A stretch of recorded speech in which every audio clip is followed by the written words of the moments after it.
அலைக்கும் வரஹ்மத்துல்லாஹி வபரக்காத்துஹு. இஸ்லாமிய கொள்கையின் தனித்துவம். அல்லாஹுடைய தூதர் ஸல்லல்லாஹு அலைஹி வஸல்லம் அவர்கள் கூறினார்கள், நமது நோன்பிற்கும் வேதக்காரர்களின் உபவாசத்திற்கும் இடையில் உள்ள வேறுபாடு சஹர் நேரத்தில் சாப்பிடுவதுதான். இந்த செய்தி அம்ர் பின் ஆஸ் ரலியல்லாஹு அன்ஹு அவர்கள் மூலமாக அறிவிக்கப்பட்டு ஸஹீஹ் முஸ்லிமில் 2001 என்ற எண்ணிலே பதிவு செய்யப்பட்டிருக்கிறது. சிலர்கள் அல்லாஹுடைய தூதர் ஸல்லல்லாஹு அலைஹி வஸல்லம் அவர்களை இரட்டை அர்த்தம் கொண்ட டபுள் மீனிங் வார்த்தைகளை கொண்ட சில வார்த்தைகளை கொண்டு அல்லாஹுடைய தூதர் ஸல்லல்லாஹு அலைஹி வஸல்லம் அவர்களை அழைத்து வந்தனர். அப்போது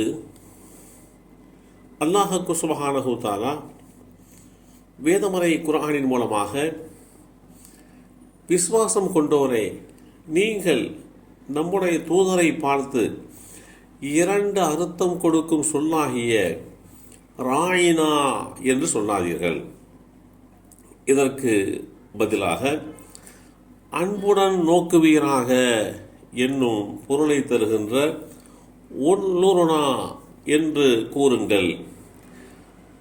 இன்னும் அவர் சொல்வதை கேளுங்கள்.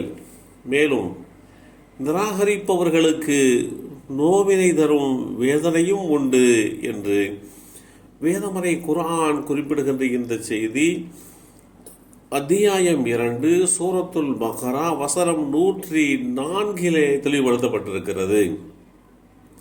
அனஸ் பின் மாலிக் ரலியல்லாஹு அன்ஹு அவர்கள் கூறினார்கள், சிலர்கள் மாதவிடாய் ஏற்பட்ட பெண்களுடன் அமர்ந்து சாப்பிட மாட்டார்கள். வீடுகளில் அவர்களுடன் ஒட்டி உறவாடாமல் ஒதுக்கி வைப்பார்கள். எனவே நபி தோழர்கள் இது குறித்து அல்லாஹுடைய தூதர் ஸல்லல்லாஹு அலைஹி வஸல்லம் அவர்களிடம் கேட்டபோது, மாதவிடாய் பற்றி உம்மிடம் கேட்கின்றனர். அது ஓர் தொல்லை, ஒரு சிரமம். எனவே மாதவிடாயின் போது பெண்களை விட்டும் உடலுறவு கொள்ளாமல் விலகிக் கொள்ளுங்கள். அவர்கள் தூய்மையாகும் வரை அவர்களை நெருங்காதீர்கள்.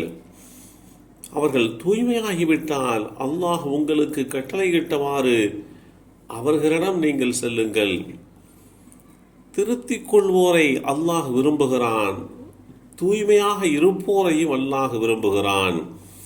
அல் குர்ஆன் அத்தியாயம் 2 சூரத்துல் பக்ரா வசனம் 222 இந்த செய்தி தெளிவுபடுத்தப்பட்டிருக்கிறது.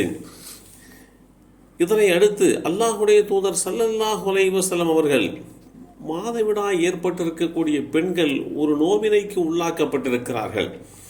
எனவே தாம்பத்திய உறவை தவிர மற்றபடி அவர்களோடு நீங்கள் நல்ல முறையிலே நடந்து கொள்ளுங்கள். இந்த செய்தி யார் இதற்கு காரணமாக இருந்தார்களோ, அதாவது பெண்களை மாதவிடாய் காலத்திலே ஒதுக்கி வைத்தார்களோ, அவர்களுக்கு எட்டிய போது நம்முடைய காரியங்களில் எந்த ஒன்றுக்கும் மாறு செய்யாமல் விடக்கூடாது என்பதே இதோ இந்த முஹம்மதுடைய விருப்பமாக இருக்குமோ என்று கூறிக்கொள்கிறார்கள். இப்படி சிலர்கள் அன்றைய காலகட்டத்திலே, அல்லாஹுடைய தூதரே, சிலர்கள் இன்னென்னவாறு கூறுகிறார்கள்.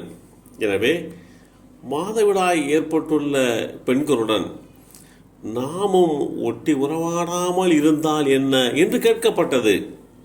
இதை கேட்டதும் அல்லாஹுடைய தூதர் ஸல்லல்லாஹு அலைஹி வஸல்லம் அவர்களுடைய முகம் கோபத்தால் மாறிவிட்டது என்கின்ற இந்த செய்தியும் நபிமொழி தொகுப்புகள் தெளிவுபடுத்தி காட்டுகிறது.